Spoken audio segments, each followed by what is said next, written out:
In the early 1970s, Sidney Shachnow commanded an elite unit of covert operators in Berlin to prevent the outbreak of World War III against the Soviet Union. The Major General was born in Lithuania and survived both the communist regime of the Soviet Union and the Nazi sovereignty during World War II. After escaping from a concentration camp with his family, he reached American-occupied Nuremberg and eventually fled to the United States when he was only 16. Shachnow then joined the army and fought in the Vietnam War as a Special Forces operator. It was after serving 2 tours there that he would risk his life to prevent another devastating global catastrophe.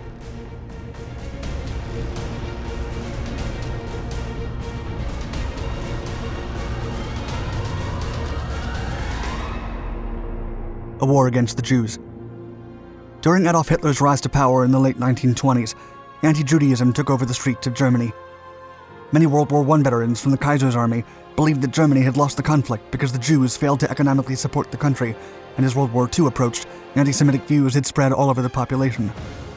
Jews began to be treated harshly, and many were expelled from their homes and relocated to ghettos or concentration camps. Some of them fled to Eastern European countries, only to find themselves under the cruel regime of the Soviet Union.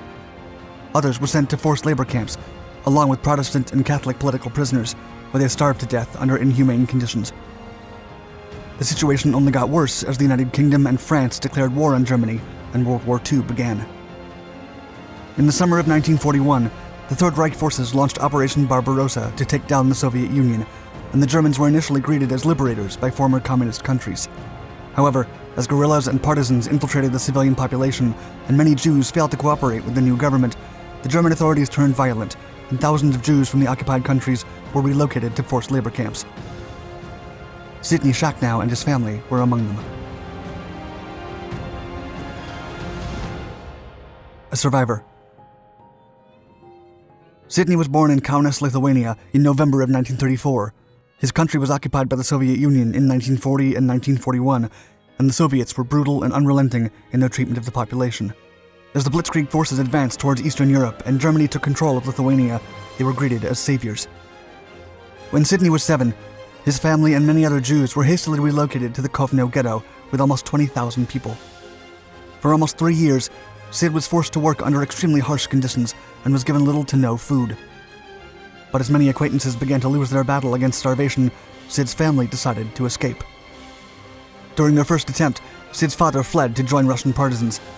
Sid would then escape with the help of his Uncle Willie by hiding under his long coat and moving in tandem with him. When his uncle gave him the signal, Sid ran across the ghetto gates, and he and his brother hid in a storage room for days before a Catholic family gave them shelter. After reuniting with their parents by mid-1944, the Shachnow family fled from Lithuania. Thus began a 2,000-mile journey that took them 6 months on foot. They crossed Lithuania, Poland, Hungary, Austria, and Czechoslovakia to get to American-occupied Nuremberg. From 1945 to 1950, Sid resorted to black market contraband to support his family. He also learned German, a skill that would come in handy in the future. The Green Berets. In 1950, the Shachnow family obtained a visa and traveled to Salem, Massachusetts in the United States. His parents struggled to adapt to American culture, but Sid made the most out of it. At age 16, he attended school for the first time, where he worked to support his family in the afternoons. Sid struggled with English, but was able to finish high school in 1955. He also fell in love with his school sweetheart, Arlene Armstrong, a Roman Catholic. He then joined the U.S. Army as an infantryman. Although he had no clear understanding of what he wanted to do with his life, Sid decided that the military offered him more than he could achieve by himself. He would later say, quote, "I had many opportunities in the military, and when opportunity knocks, you get up off your ass and open the door." Sid was quickly accepted among his peers and was able to save enough money to marry Arlene. His parents vehemently opposed the Union, to which he once told them, quote, "Join the New World. America, the melting pot. Have you even taken a step into this world?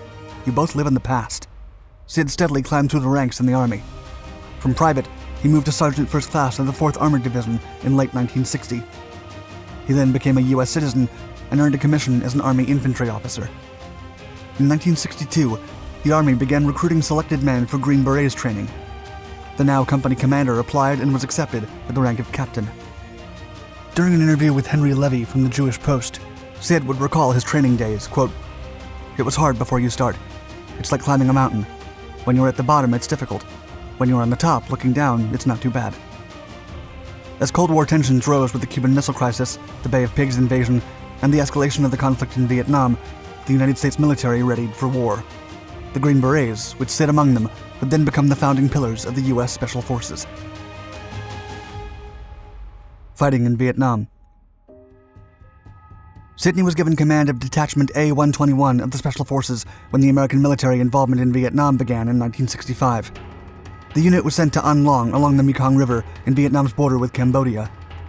A-121 operated in small numbers behind enemy lines and led sabotage, reconnaissance, and search and rescue missions, among other daring endeavors. During his first tour, Sidney was shot in a leg and an arm after an encounter with Viet Cong troops in the depths of the jungle.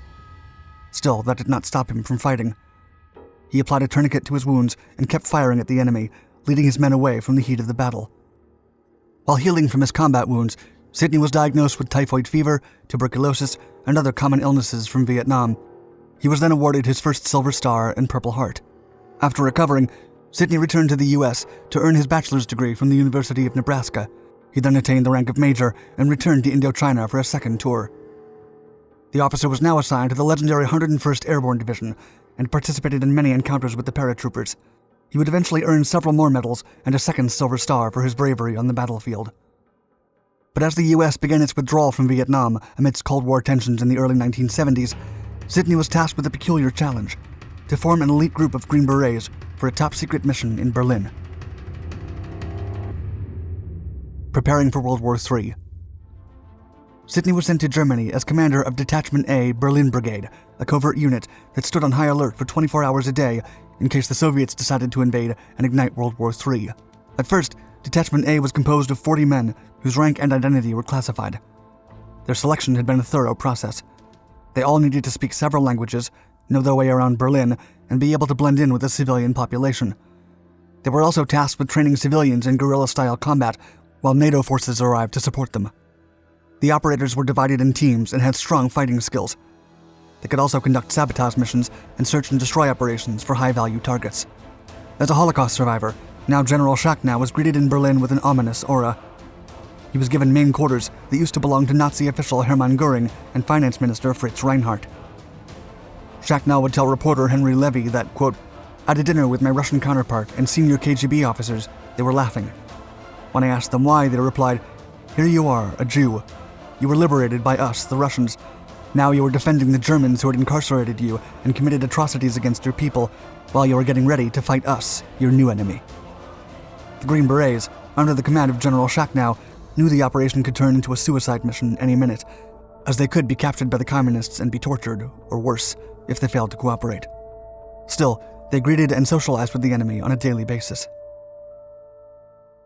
Freedom. For almost a decade, the Berlin Brigade remained on high alert and ready for combat, but they never fired a shot and kept the city safe until the Berlin Wall came down in 1989. Sidney would eventually become Major General and receive several awards and degrees from military and civilian corporations. He then retired at the age of 60 after almost 40 years of active duty and published his autobiography entitled Hope and Honor in 2004. The Berlin operation would remain classified for decades until a ceremony was held outside the headquarters of the Special Operations Command in 2014. This would be the unit's first public appearance. Major General Shachnow would later say that the Berlin Brigade was, quote, "a small covert unit staffed with incredibly talented people willing to make the ultimate sacrifice.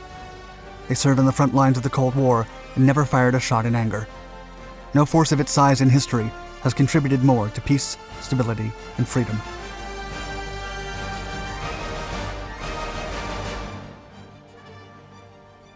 Thank you for watching. Let us know your thoughts on Major General Shachnow's achievements in the comments below. And if you enjoyed our video, feel free to like it and subscribe to our Dark Documentaries channels for more interesting historical content.